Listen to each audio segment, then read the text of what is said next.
Talk about. Oh yeah, you know it, you know. Peace, peace, peace, peace, everybody. We live. This G consciousness, we live. We're gonna talk about a couple of things today. Matter of fact, let me turn this camera off. Uh, we're gonna talk about a couple of things today. That's going on in the community. Just as well, I wanted to bring out this book today. It's called Lords of Avaris. Lords of Avaris. I'm a little tongue tied, but for the most part, y'all know what it is or what I'm trying to say or what I'm trying to convey. Um, this book, David Rohl had wrote, and he's dealing with a lot of things in here, and I want to bring out a lot of the information or just the contents of the book, and get some clarity going because it's been a lot of talk, that he doesn't mention certain things for a certain reason because it'll destroy his revised chronology that he put forth. David Roll is not. I talked to David Roll. We talk. Sometimes or whatever. He has came on a couple of posts that I have been involved in, and approved certain things that I have said. For the brothers that was dealing with archaeology just as well. So it's not an issue there. I'm waiting till he get done with a lot of his stuff he got going on. Over in Europe right now. A lot of people are speaking to him. A lot of shows he's doing. So I just told him, when he get rested up, when he, we're gonna do an interview together. You know what I'm saying? And he said, cool. So I'm just waiting on a little bit till that all takes place. But he definitely, we definitely have conversation about books and different stuff. When they do the next tour that they do, I'll be able to catch him.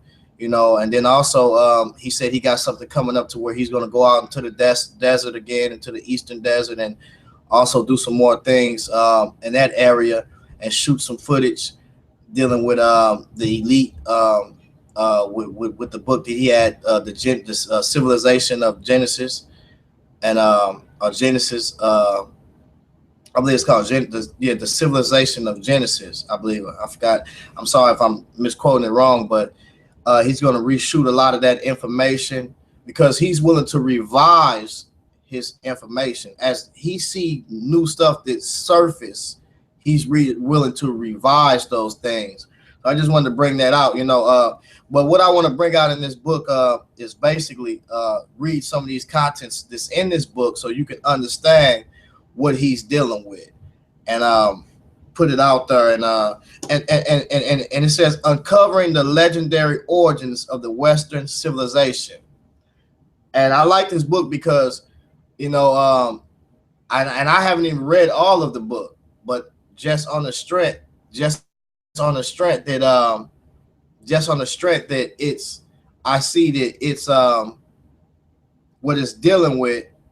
you know um it's you have to really focus on the deep things of it, and then you doing your own research to confirm, and he's putting forth his sources, so you're confirming the sources, and it gets very interesting. you know Prime example. you know you know when you deal with the contents, right? Part one deals with the Lords of Chaos. Chapter one, it deals with, in the walls came tumbling down, deals basically with the Shishi scarab. The Shishi scarab, as we know, Shishi was basically he was a Hyksos king basically.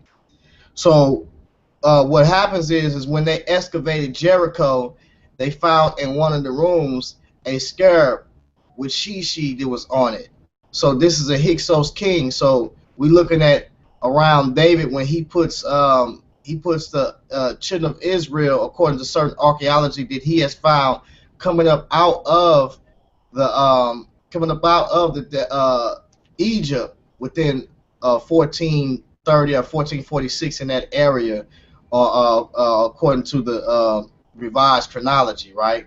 So one of the things that we see, early on is they spend time within the wilderness, and then when they come to Jericho, they see a they're dealing with a king, or they dealing with a king, or people that was up under the rule of, we believe, Shishi, or a Hyksos king at that time, which makes a lot of sense, because you got your Hyksos coming in into the Nile, or to Egypt at that time. So it makes a lot of sense. So when Kathleen Kenyon excavated Jericho, which number one is, this is a city that was mentioned in the Bible, and they took it as a fictional city, right? It was fictional. Nobody really heard of it. Nobody knew about it. So therefore, they had wrote the Bible as being fictional. So then, once the city was found and a couple of people excavated it, Kathleen Kenyon being the main person they talked about, because she does really deal with the Bible. The problem came in that is them placing this city and a place in Israel and as a late Bronze Age people, when Jericho was a middle Bronze Age city, right? So that problem came into where they say that when Israel came up out of Egypt and came into the wilderness, and they went into Canaan, they went into Jericho, there should never been a Jericho there, because Jericho was destroyed. Now, a couple of things. Kathleen Kenyon said that it was burned down by fire. There was walls. She excavated where the walls trembled down at, and possibly, things of that matter. She said they said the walls came down by earthquake, by way of earthquake, right? They found that it was harvest time, because they found in certain rooms jars with grain in it, and then also they found the scarab of Shishi. That's very important, because we see that we have an item here of a Hyksos king, right? And this Hyksos king is synonymous with in Egypt. So I just want to bring that out real quick. So we have the Shishi scarab, the destruction of Joshua's Jericho. Now, mind you not, the Bible also mentions Shishi in the Bible. I just wanted to bring that out. He's mentioned in the Bible, and dealing with Jericho and the sons of Anak and all of them. He's actually mentioned in the Bible, so I just wanted to bring that out just as well. Dating biblical events. Then we deal with Ramesses. It talks about Ramesses. Ramesses had different names. The Hittites called him Remeshia, so they called him different names. So we see that on the Hyksos, we see that on a treaty that we see that deals with Ramesses and the Hittites, right? But this is what they called him. This is the shortened form of his name, or when you deal with the shortened form of his name, they believe it was Shisha or Shishak, basically. And he deals with that in his book just as well. So it's a lot of things that's in here. The Israelites in Egypt, he deals with that. The Ipuwer papyrus, he deals with that. Once again, Kenya dating the fall of Jericho. See, most of the scholars have written and caused dark ages within different cultures and different people that was contemporary with Egypt and certain kings, due to the fact of the chronology they have put forth. So they've written out a lot of people that was actually there. And I like this book because this book mentions a lot of those people, the Minoans and Crete and the Greeks, when they first start coming in and interacting and doing business with those that's in the Nile Valley. Because remember, the Nile Valley was doing business with those that was in the Delta when Asiatics dwelt there, and also up in the Levant area. Remember, they was building things, so when you deal with Cedars of Lebanon, when you deal with Byblos or Ugarit, we see cuneiform is found there in the time of Akhenaten, and Akhenaten was doing business, doing the Amarna letters and transacting with these people. You know what I'm saying? Transacting with the people up in the north. And then we see also the sea peoples and the Phoenicians that was selling and doing business with those that was in the northern or the western part of Europe.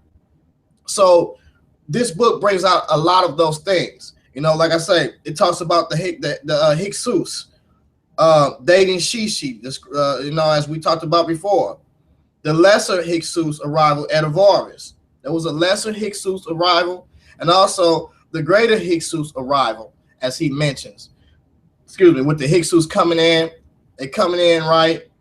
They coming in, living among them, or whatever the case may be, and then, you know, eventually they get strong, because during this time, during the time between Amenemhat the third, I believe, you know, you had a lot of Asiatics that came in the land, and also during the time of you know, different pharaohs that came forth after him. You know, you had Asiatics that was in the land because of great severe famine, and this book's mentioned that we know the times when these famines took place because they had markers on the Nile, and when the Nile was at average, they would mark the sides of two sides of these forts on the wall, and they would mark them and show you the levels, you know, and they marked the Nile average, and when it was too high, it caused a famine. When it was too low, it caused a famine. Because understand, when it was too high, it drowned the crops out, so it caused a famine. When it was too low, it caused dearth, and it caused a famine just as well. Those are two ways that famine can happen. I've seen it happen myself in the United States, where it rained entirely too much and flooded all the crops out, to where that year people's crops that they had planted was waste. It was a waste. They couldn't do anything with it because it rained so much and it flooded the crops out. They couldn't get a harvest. So that year we had a bad year. And then, as y'all know, in the Midwest and also in the United States, we had a bad dearth, a bad famine, to where it was no rain here for a while. They had it all the way across seas to where they was talking about it. My cousin, she stays across seas. She called me and say, hey, they've been talking about you guys not getting any rain, you know, and we wasn't getting no rain for a while. So it began to be a lot of crops and a lot of things just dried out. Things just, you know, just a great famine on government lands and government property, you know, so to where the production was poor. So we see that he deals with a lot of those things. The royal canon, the Turan canon, and the new reconstruction, the greater Hyksos kings, and the Turan canon. So he's saying that in the Turan canon, he's saying that these people are mentioned there. Then also he talks about Seth's kingdom. As we know, we look at Seth and we look at also Horus. We know that these people are not they are personified in the literature, but they are also a people. You know what I'm saying? They are also a kingdom that was in controversy with each other at one point in time, as the symbolic story or the allegories tell within these stories. So we see that these are actual people that are relating to the kingdom of Seth and also the kingdom of Horus, or the Falcon clan, which started off as clans at first and then later on broke off and then became kingdoms. Then at one point unity took place, but there was much bloodshed within those kingdoms, you know, upon the ancestors and different people that want to be in rule. And that always happens, especially when you start dealing with different women and you have multiple women. They always want their inheritance to fall on their kids rather than on the other woman's kids. A lot of this took place within Egypt and also within other cultures and and other nations just as well, right? So he deals with Sotic dating. Very interesting the way what he says about Sotic dating. You know, like I say, for those that are listening in, this is the book, The Lords of Avaris. You know, a lot of people, I realize what they do is this. They take David Rohl's work. They have never read it. They never read it at all. You know, I have the majority of his books, they never read his books. And what they do is they pull certain things out to you guys, right, to substantiate their claims.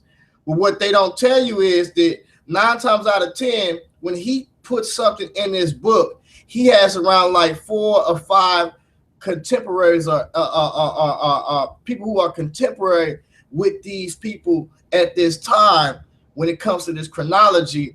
And what he does is he makes synchronisms, and he builds these synchronisms dealing with certain cultures of people that make mention and was trading or doing business with Egypt and also up in the north. And this is called what you call relative dating. This is how he built his chronology, through relative dating, right? And he built his chronology through relative dating to establish absolute dating. See what I'm saying? And that's the way to do it. You can't solely alone build a chronology on one people. Why? Because we're trying to understand historical events. Now, if we was just studying Egypt, then possibly we can do that. But we're trying to understand historical events. We're trying to understand trade, when these people came in contact with each other. And so as we do those things, we have to have relative dating. We have to categorize certain pottery. We have to categorize to certain time frames. This is how you build a chronology. We have to also have when you talk about the Iron Age, the Bronze Age, and the Stone Age. These are certain periods within certain cultures or certain cities or countries where people started off dealing with stones, making stones. And then they made steps up to where you got your periods within the Stone Age, as far as the Neolithic periods, when these people started dealing with stone monuments and stone tools. And then later on, as they dealing with the stones, they begin to see that there's metal within the stones, and they see the metal, so they realize that they can also deal with these. And this is where we come into the Bronze Age, smelting things, and then we come into the Stone Age.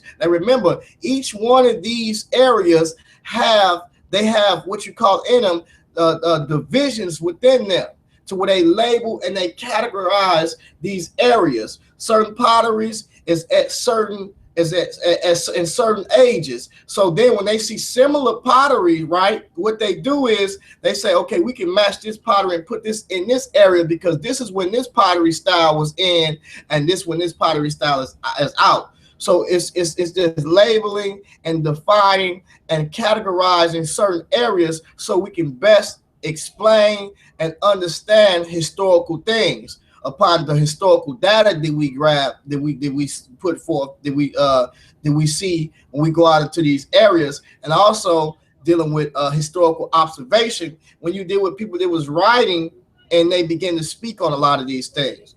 So there's a lot of things that's being dealt with in here. Flinders Petrie also. So let's talk about the new chronology dating.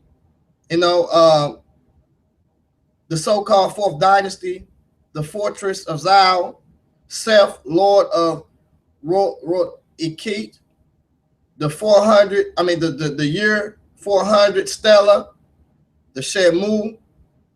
Then we also have the Hyksos explosion, right? We have the Hyksos explosion. Todd the Brave, Kamos the Battler, Ahotep the Steadfast, Amos the Liberator, the climax of the War of Liberation, the fall of Avaris, a possible link with Terra. So these are the things we got. It also talks about the sons of Anak. The Bible deals with the sons of Anak, but the sons of Anak are really people. They are really people that's mentioned in archaeology, and he brings those things out. We have the Biblos connection, very important, because we have synchronisms, and we have synchronisms of kings from Biblos that also deals with people from Egypt, because Biblos deals with a lot of paper, trees, and different things. And so these are the people who they dealt with to basically get a lot of those things from. Get a lot of those products from up in the north. And we also have the tombs of Byblos, Anakim, and the Negev, the arrival of the Anakim, these are things that are not mentioned among the people in our community, that they're not dealing with these things. And this is why scholars laugh at certain works that we do, because we don't deal with this. We're more so African-centered, but when it comes to dealing with these other cultures and other aspects of people, we don't deal with this. And we know that Egypt and the Nile Valley had relations with these people.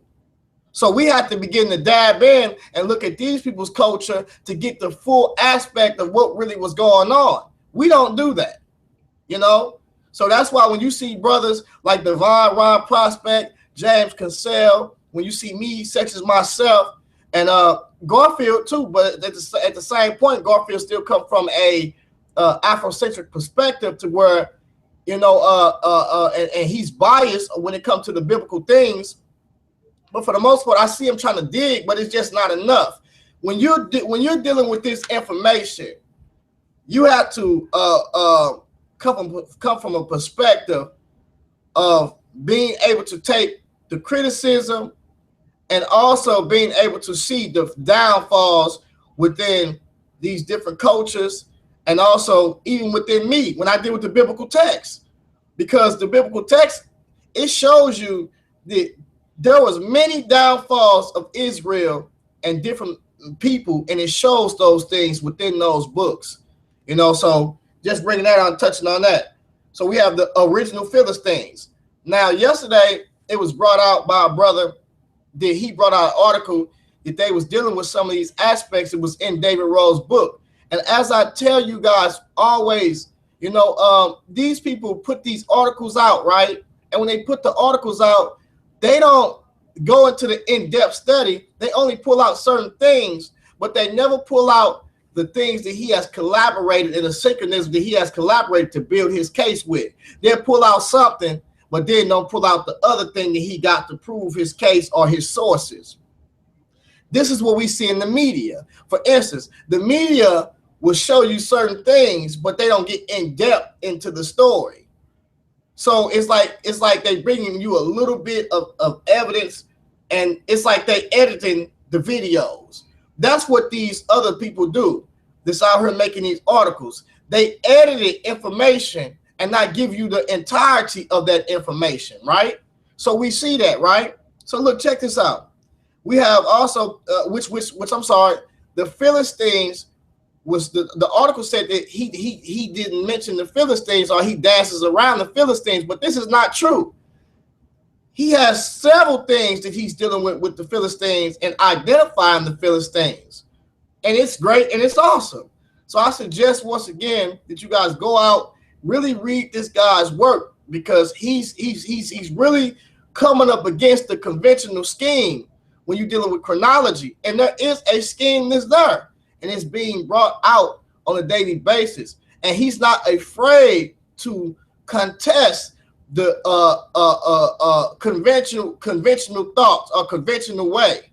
He's not, because he realized, and even himself, he realized that as new information come up and it's put in his perspective, that even he will have to change his views, and he's willing to revise those things. But the conventional scheme, they have put these things in the book and say it's solid, and as we find certain evidence that goes against and is contrary to what they have put in the book, they don't revise it.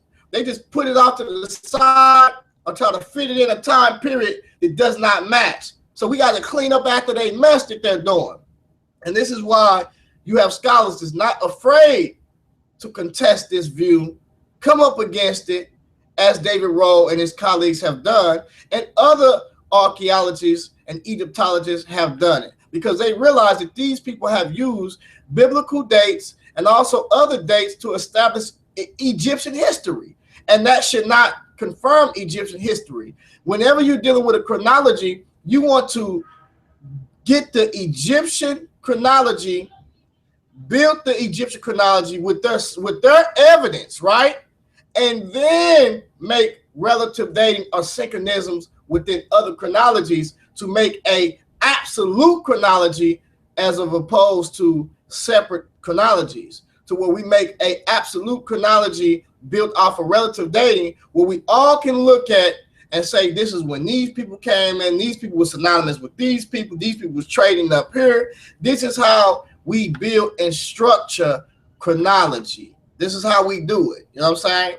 We want to understand the past. So we built a dating system, AC and BC. They didn't date the way we dated back then. I'm sorry. You will not find 1200 BC Akhenaten ruled during this time, and no, you won't find that. 1200 BC wouldn't have existed to them because they don't understand that concept because Christ was not born. So those dates are dates that we made and established to understand the past, right, and help us to build and see the historicity that's within those things. So he talks about identifying the Telegonus in Egypt history, identifying the low in Egyptian history, Ahotep, the warrior queen, Anakis, the Hyksos king, the treasures of Queen Ahotep. And then we also have the dating, the eruption of Thera, which is the voice of Seth, right? The 18th dynasty palaces at Avaris, the port of Runefa. So we have different things within this book, a lost epic, the origins, and we also have the coming of the Greeks, the Minos and the mentor. And he has the Greeks of Kenosis, evidence from Egypt. So there is evidence from Egypt of the coming of the Greeks. And most people may say, well, the Greeks didn't come in to this time period. But no, there is evidence of the Greeks coming in prior to the certain time period that they say. We have found linguistically names that trace back to these Greeks, you know, within Egyptian texts. So we know that they was there early on, and they are actually on the walls, you know, so we see them there, right? So he brings out a lot of that information in these books. What else? The king of Minos the elder, King Minos the younger, the destruction of the palace at Kenosis, the Pelagones, the Cretum, Black Athena, Thesis and the Labyrinth, the power of the bull, ritual home sacrifice, child sacrifice at Kenosis. These are the things he's bringing out. Dionysus and Egyptus, you know, mummies on the move, wealth beyond reason, the 5 great races of man. So he's bringing these things out. The Trojan War. These are things that he's dealing with. Lofty tires. And listen, he's dealing with these things in this book because these people are synonymous with each other, or they are great in trading and then in relationship with each other. So when you look at how he's dealing with these books, and he's bringing the history out of its dark ages. He's showing people that people were still moving at this time. It's just that the chronology that they have put forth has caused people to be erased totally about history. And he's showing that these people have always been there. He's just bringing it up to its par. I can't knock the man for doing that. You know, I can't do that. I have to look at this work, examine his work, and once I examine it, I have to put it to the test. That's why he tells you, and he wrote the book, Test of Time. Test it. You have to test that time. Test it. And that's what he has done. So when you got scholars that's bringing this information, we can't be biased due to the fact of we don't deal with the Bible, because he took some things that was in the biblical text that he couldn't find in history, and he built those things from what he's seen, some of the veracity in the biblical text, and seeing that it lined up with actual history and fulfilled some of those missing pieces. So that's how you build history. as the earth began to reveal more things to us, we revise our thoughts, we revise our philosophies, we revise the chronology, and we actually incorporate those things and be willing to update our information. That's a real historian. That's a real Egyptologist. That's what we're doing, because we're only studying these things to understand the past. So we have to look at those things. We can't be biased to the fact of because you're basically African centered. As you study other cultures mention your culture, and then besides you mentioning your culture, so there are certain aspects, because we look at it, most cultures will mention themselves, but they don't tell the bads about themselves. Well, the other cultures will have something in there telling about you just as well, and themselves just as well. But most cultures exaggerate their own culture. So we can take these things and build and look at this and say, we can utilize these things. And then as we start to trace things in history or look at certain manuscripts, then we realize, okay, this is what the consensus is saying, and we can build up off of this. Sometimes the consensus is not always good, because the consensus will say one thing as a traditional view, and we know that it's not good. So when you got people that's coming against the consensus, because the consensus would tell you that the chronology is all right, it's not all right. You got kings as rulers synonymous at the same time. When we found the king list, we deal with Manetho, we deal with the Tehran, when we found this king list. These king lists didn't have dates of 1000 BC. I'm sorry, they didn't have any of that. 1000 BC, none of that. They just had the reigns of how long these people reigned. And then, and then some of those people was synonymous with each other. See what I'm saying? They were synonymous reigning at the same time.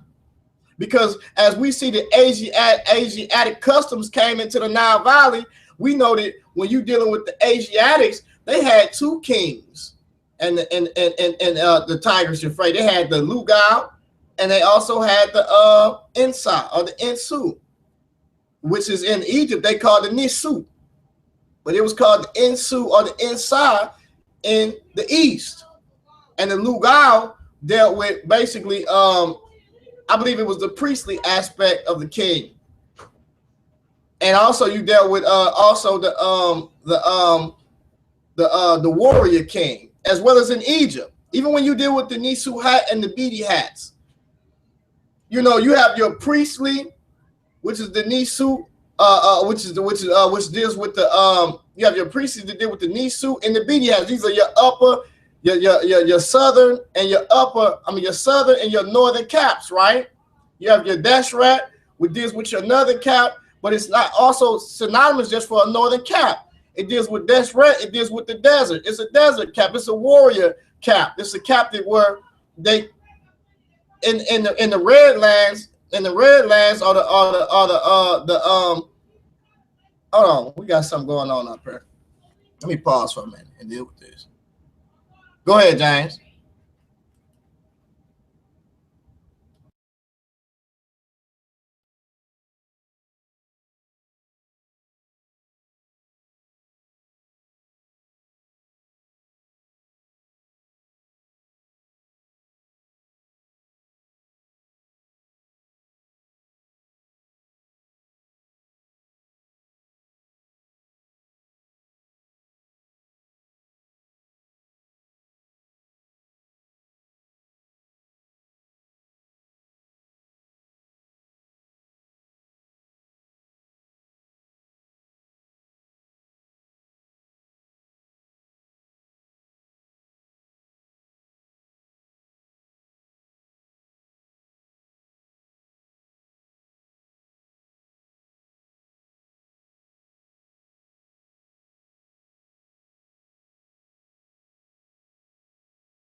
Yeah, I had to handle some business. Yeah. So so these are the different things that we got going on within this book.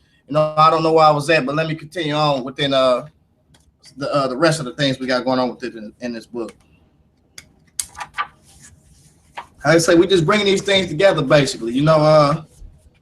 Tying them together. We dealing with the contents within this book. The Trojan War, lofty towers at windy Troy. Let me get this off here.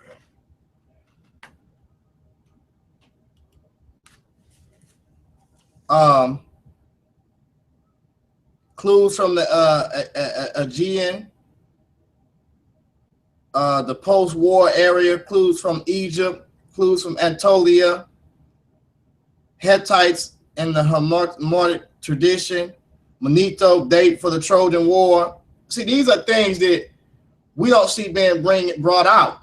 I knew why, Manetho got dates for the Trojan War, Homer and the Dark Ages, the birth of the Dark Age consequences, continuity across the Dark Age, trouble at Troy, setting the Greek Dark Age boundaries, the pottery periods, middle geometry pottery at Megiddo, the Damas and Dark Age. So these are different things. The sons of Hercules, dealing with the Greeks. And then we also deal with the Great Migration. Mepsos and the Sea Peoples. He deals with the Sea Peoples in here. We know that the Sea Peoples dealt in the Levant area as well as we believe it dealt in the Delta just as well, because these are trading posts.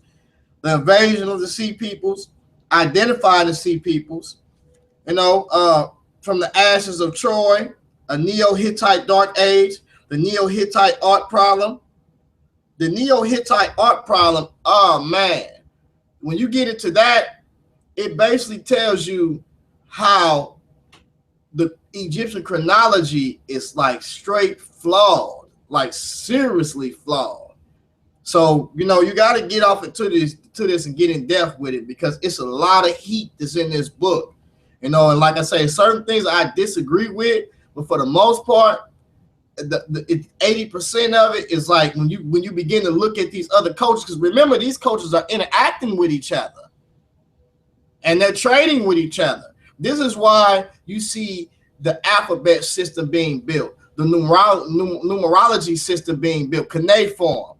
You don't see in the Nile to where these people they're speaking in their own language in the Metanetta, but at the same time, somebody who dealt with this alphabet built this for Egypt to communicate with them and wrote a script so they can basically have a lingua franca of everybody understanding through trade. This is somebody who came forth and advanced the Metanetta, advanced the different scripts. That's what they did, basically. They advanced it and they made it a trade overall, so people of commonality can trade with each other and through certain scripts and languages. So instead, they built what you call an alphabet. The Greeks later on came and added the vowels to the alphabets, the different sounds and different to the alphabets, right? They added those things and they advanced this. And so we see these are what these people are doing.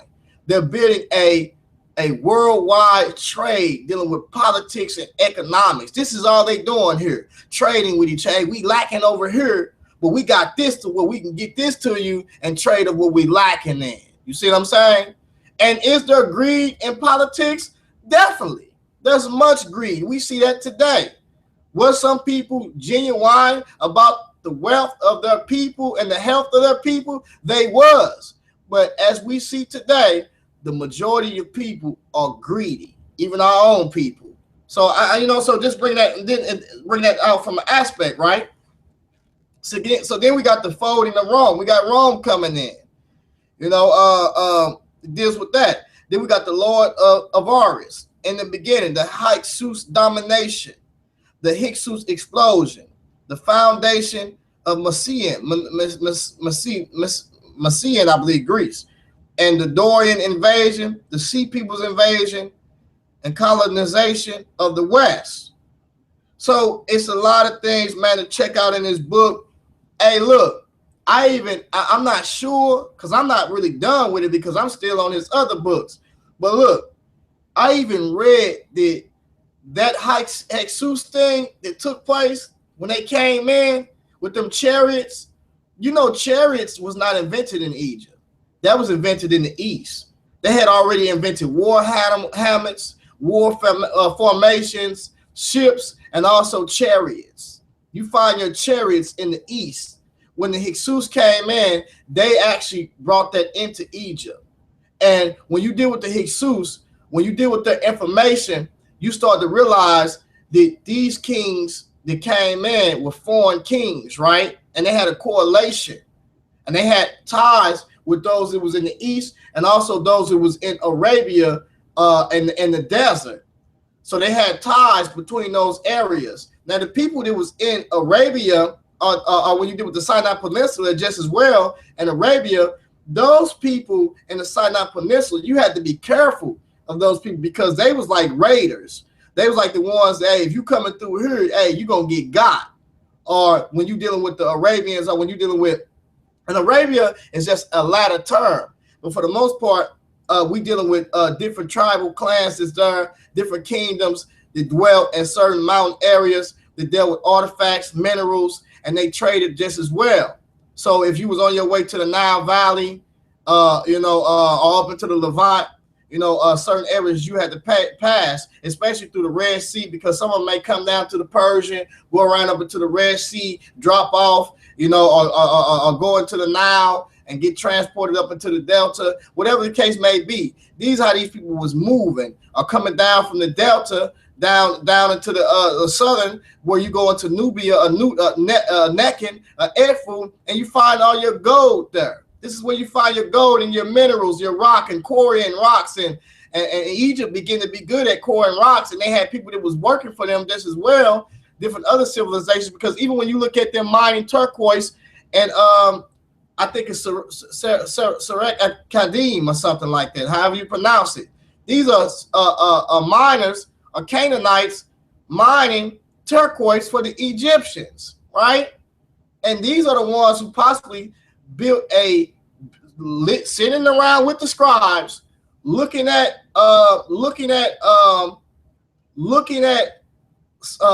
metanetta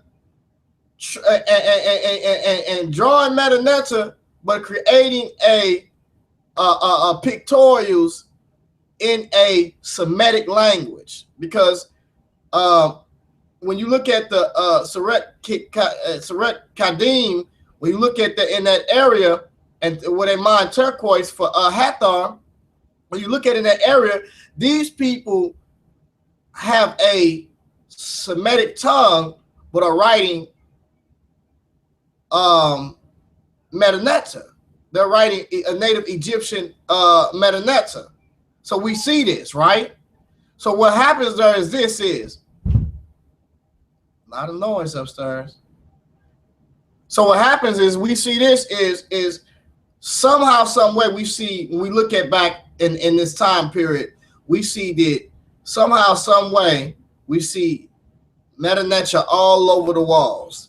But then we see this chicken scratch, that's what they say it looked like, which is not the same type of format as we see. So we know that it was someone foreign that actually wrote it. Then when we look at them building a language behind using it in a Semitic tongue, where we deal with Aleph, Bet, and we deal with all of these different characters or pictorials, because you start off making pictorials to understand each other. And the main thing is not that the metanetta, the Egyptians, they can draw very good. We know they was drawing good. Most other cultures, they drew certain things like reeds and ox and water, to basically, these are trading products. So everybody had basically proto writing, where people was trying to communicate with each other through what they draw. If they wanted to trade with somebody, they write it down and trade with that. Well, the East had got smart, and they started using the cuneiform and they start dealing with just dashings within clay, right?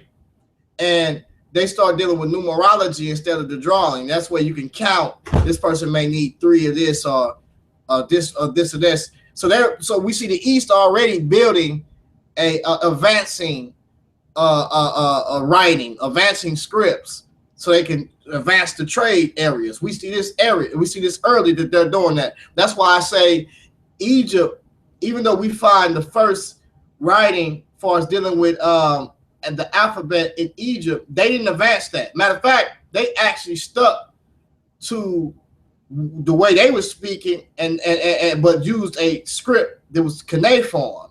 They used that script just as well, and also the Phoenician, the alphabet script.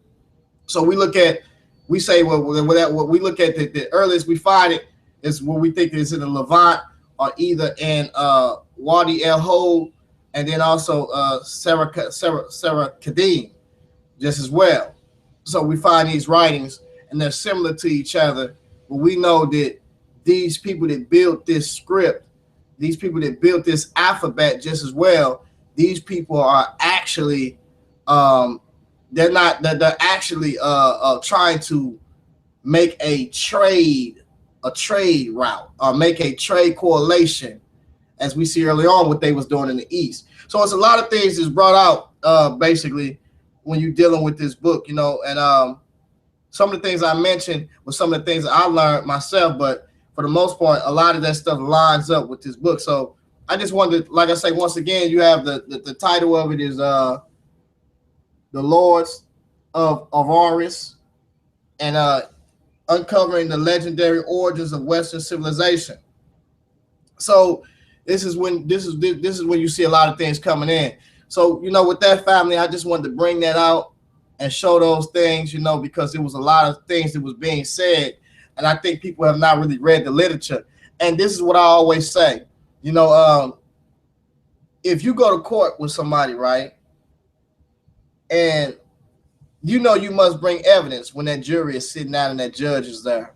You have to be on your evidence. You have to be on your A game. So you have to go in there and you have to study your opponent. You have to study your opponent. You have to study the evidence, look at it, examine it, and you have to present your case before the jury and the judge and the people, right? Now, if you go in there half, what I want to say, then you're going to get beat up. And that's what's happening out here. You can't go in there editing information with edited information. That's not going to work. I'm sorry. Can't go in there with edited information. A lot of these brothers are doing that. They come to these arguments with edited information. Hey, look, you need the entirety of this, because there's different correlations that's made, whatever the case may be. Now, on another note, back to the subject at hand. We got some things that's going on within the community, and I want to bring out this. The Bible is an overall book. It's not just a book that's for Israel. It's overall.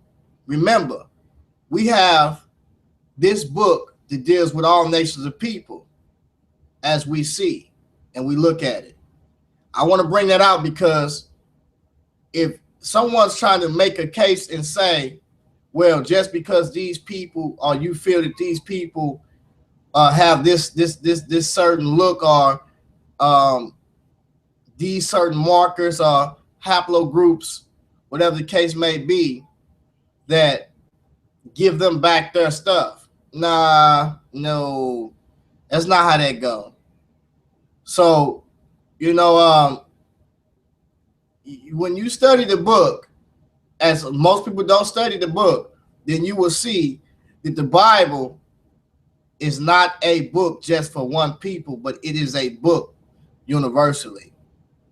Like I told people, most people they're in the forefront, right? And because they are in the forefront, all eyes is on them, and they know who I'm talking about. But I'm gonna tell you now, so you can know, there is people that are being raised up. Me as myself. You're gonna see us, and you're gonna have to bump into us. I'm just letting you know. You're gonna see us. You're gonna have to bump into us. And right now, we're not being heard because we're not on the platform that you're on. But when we get there, and we will get there, we're going to shape a lot of things that you guys are talking about. A lot of those things. And me, myself, my role is to raise up people, and not just raise up people within myself, to learn that if you are coming from a standpoint of Afrocentric, you're not going to be strong if you want to win this battle. I respect Divine Ron Prospect as one of the best that I have seen in the community. He has excelled past a lot of those that have been speaking in the House of Consciousness. He has excelled past them. But there's one thing that I have against him. That's because his standpoint is from an Afrocentric perspective. And if he will break that yoke and he will take it from an overall standpoint, he gonna be powerful and a problem. He's a problem right now. I respect him. That's one of my top. He's the top. You know, each one of us have things that we suffer with, and we must overcome for the most part. Me, myself, and I, just as well.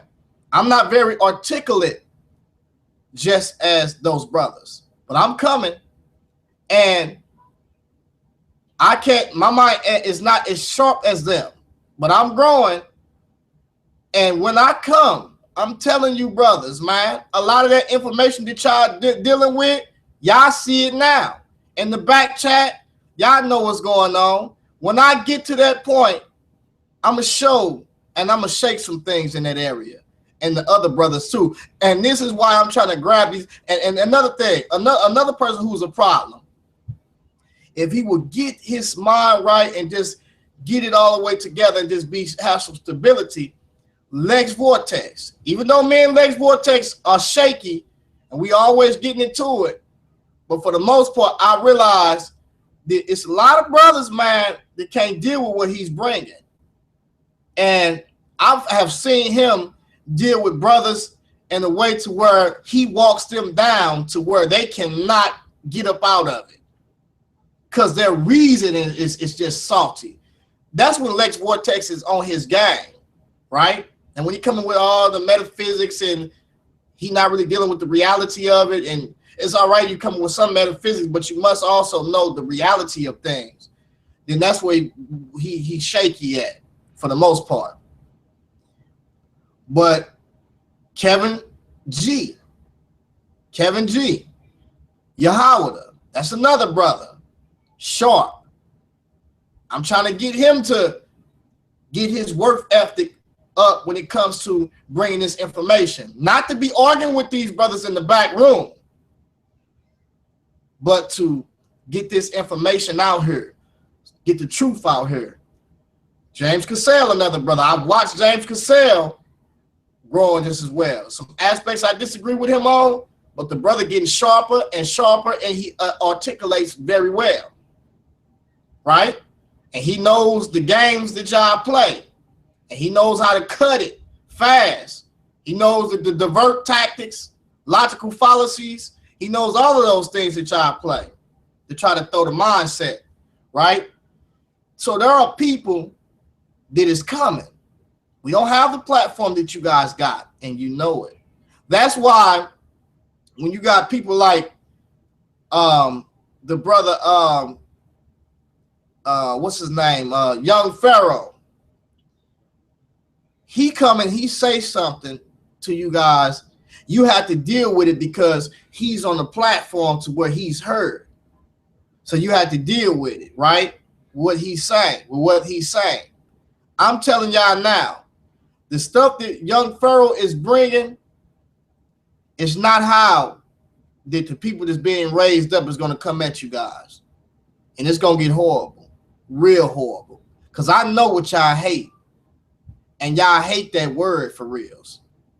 And we're going to bring that word with simplicity. And we're going to give it to you where you can understand it clearly. Clearly. To where without a shadow of doubt, it's going to show you yourself. We're going to show people how these people are using white supremacy tactics to advance among their people. We're going to show you that too. So we coming. It's just a matter of time. Be scared though, because I see you brothers now. Y'all fear it. Y'all know. Y'all see the potential. It's going to get ugly though. So keep on shining. Keep on being on the horizon, because we coming. And when we come, it's going to get ugly for reals, like nasty. That stuff y'all putting out, we're going to show you that what you believe in is not solid. And you believe in something. And guess what? Not only do you believe in it, it is a religion. Those who are talking about the evolution philosophy, the different divisions of evolution, we're going to shake that up. We're going to get in the midst of that. I'm out to crack foundations. You got brothers out here talking that know every haplogroup. And they deal with some science, and they can regurgitate all information. But we're going to get with the things that surrounding those things, the base of those things. And I'm going to snatch that up under you.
We have some technical difficulties here, but yeah, so once again, we snatching the base up from the foundation from up under you.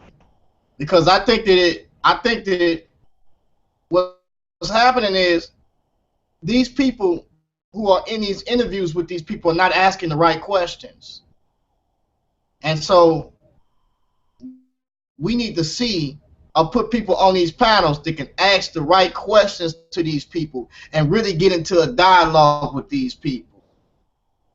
Because there's some things that they're not telling y'all.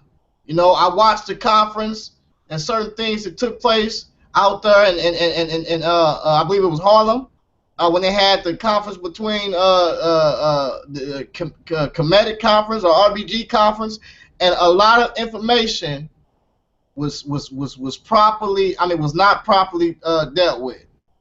A lot of questions, you know, was bypassed and flew over their heads. You know, but if we start breaking down this stuff slowly and start defining stuff and start actually going on, and, hey, that's what they don't want you to do. They don't want you to get into the in-depths. That's why they cut you off. They try to get you on their platform. They curse you out because they don't want you to get into the crevices or in depth with what they're dealing with. But when you get in depth with it, then you realize that, hey, these brothers is deceived and they have batteries in their back. They robots. And listen, I'm gonna tell you how you defeat a robot. You know how you defeat a robot?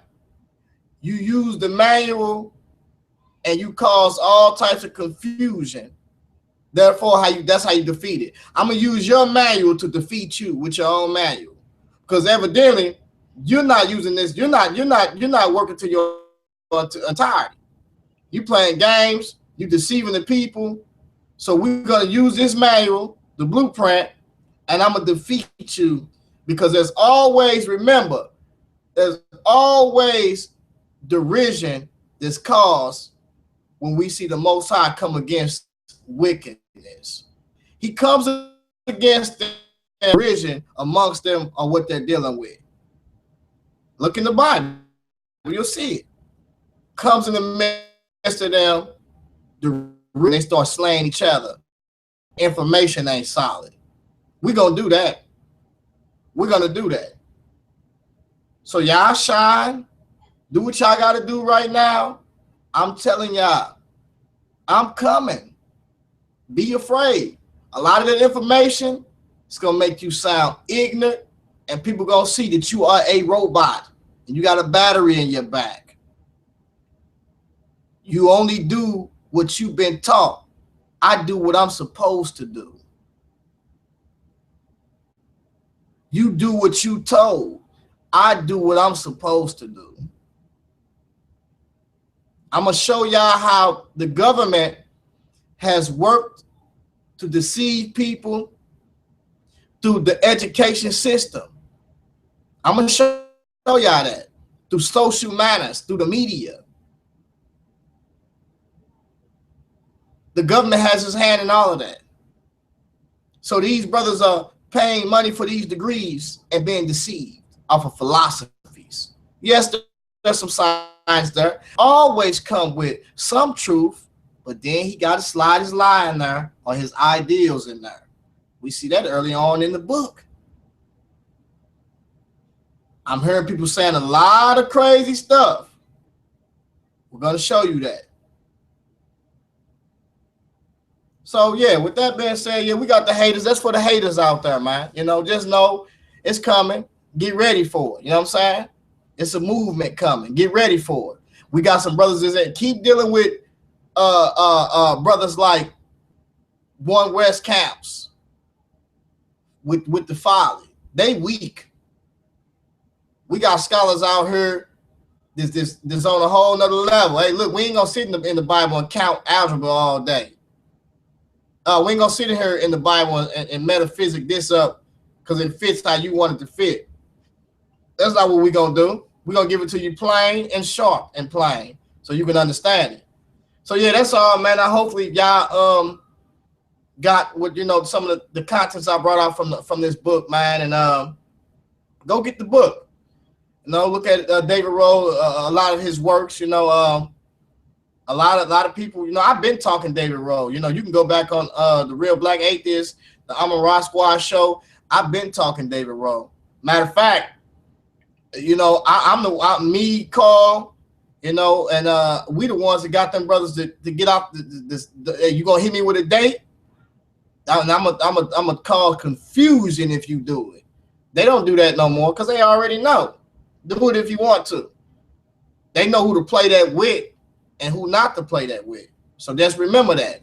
We cut that out. Go back and listen to it when we came in and we had to tighten that up around there. Now we got these brothers admitting that the chronology is faulty. So I've been dealing with this information. You know, we got other brothers that came out and started dealing with it. You know, for the most part, they articulate it better than I do, but then they ain't in the in-depth of it. They still trying to promote I have some type of Afrocentric standpoint behind it. That's not going to work. It's not going to work. When you bring your information, it has to be overall. Has to be overall for the people so they can understand the falls, the faults, the greatness, and everything else about these different cultures and make the correlation. So we got brothers out here, you know what I'm saying? Don't get it twisted, and we are coming. You know, just dealing with the information. You know, and like I say, at the end times, at the end run, we gonna test some things. You know, so I see these brothers, why, you know, and it amazes me that these brothers, they always talking about the Bible. I'm saying, man, like this book is really incredible because they always talking about it. It's an incredible book. They can't keep it out their mouth, man. It's incredible. Good is the word of the Lord when he said that this book was the word of God was going to shake a lot of these people. Try a lot of these people. I'm glad y'all talking about it to keep it 100 because it makes it relevant. Makes it definitely relevant. Like I said, y'all can keep talking about it, but at the end of the day, there are two things that we're dealing with right now that affects your situation and affects my situation internationally and also culturally in the community. That's this Bible. In reality, there are two forces that are at work right now. Two forces. And in reality, there's only really two main religions that's out right now. With three of them, and all of them deal with the Bible. Muslims, Jews, and also Christians. Hey, y'all better see what's going on here. Y'all better understand that this book is powerful. This book is powerful. It deals with economics, politics, all of those things. The moral character of a person, revolution, all of those things. Y'all better know what's going on here, man. Then they say, well, the Most High say, some people don't even know what a revolution is. You know what I'm saying? They say that the Most High say, when he say go into the lands, kill everything that pisses against the wall, right? And, you know, and only take the women that have not known man. They say, oh, man, that's dirty. No, that's not dirty. That's revolution. You don't know nothing about revolution, though. Because you know why? Because number one is this, is when you are part of an organization and you want it to grow, you have to do what? Either recruit or you have to procreate. So what people don't realize is when you are trying to take over something, right? And you are a physical being and you're trying to get deep out here, guess what you're going to do? You're going to take those women that have not known man. Because you know why? That's how you're going to build and get strong. See, this is why the Asiatics was powerful. This is why the Ottoman Empire was strong like they was. And other cultures. Because they knew that. They knew it. They knew that eventually that our women within us or whatever, they will increase, but we will increase faster if we took on that's revolution. So some people talking about revolution don't even know what it is. So, you know, it's just, man, we got to understand. We say we know what's going on with war, but we don't really know what's going on out here, man. We playing games out here, man. You know, then you say, listen, you will not, listen, you're not going to win this war against white supremacy just by yourself. Black people won't do it. See, when we look at other cultures, they have enough sense to know that they must have allies. The black people are so African-centered, they don't think they need allies. And I'm talking about the black Americans. They don't know war. They see, when we look at our greatest advancements, we always had people that helped us, always, from other cultures. That's the best fight in reality. So when you get people from other cultures with other ideals that come in and build, and y'all just construct. But people is not going to want to come and build with a black people that don't have a moral standard in place, because they're going to be scared, because they're going to be like, the majority of them killing, stealing, and acting crazy. They killing each other, murdering each other for a piece of gold, and we can't bring them with us because they're going to filtrate what we're trying to do. So this is what it is. But you got these certain people that's amongst us that think they know what a revolution is, and they do not know. You got people that's 300 pounds screaming revolution. What you gonna do? Exercise profit a little. You can't even run 2 or 3 miles. You talking about revolution? What you gonna do? You can't even get on a strict diet. What you gonna do? So we see these things early on, So like I say, we know that supremacy groups is a big factor.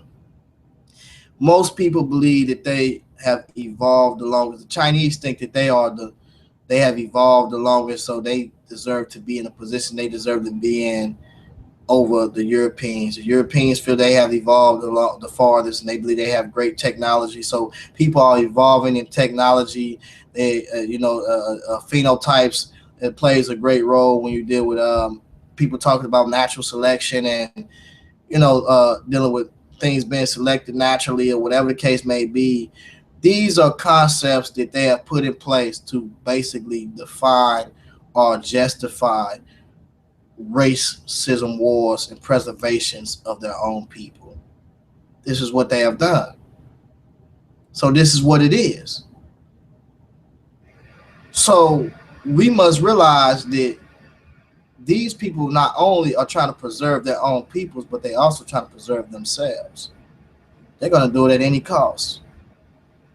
The best people to link up with in this world are people that love to just help people and also will lay down their life for their people. I don't care if they white, whatever color. They will lay. You ever seen somebody go and involve themselves in something? You be like, why would they get involved themselves in that and helping this person? They seen this person getting done like that. Those are the people that we need to look at because we know that they're going to go to war. They're going to be the ones that's going to actually lay down their lives. Do y'all know that we have every day missionaries that go over to Africa, they lay down their lives feeding our people while you have Muslims or Arabs coming in, killing those people at the same time, taking their wells and doing different things that they digging up for them for water and storm water and food supply. Did y'all know that? These people actually laying down their lives. Ask one of those people in your neighborhoods would they lay down their lives. Seems to me they just trying to be famous. They just trying to get paid. Some people getting money and they ain't giving money. And we got the people just helping out, just doing certain things in Flint. And that's cool. That's what's up. You know what I'm saying? We're not knocking that.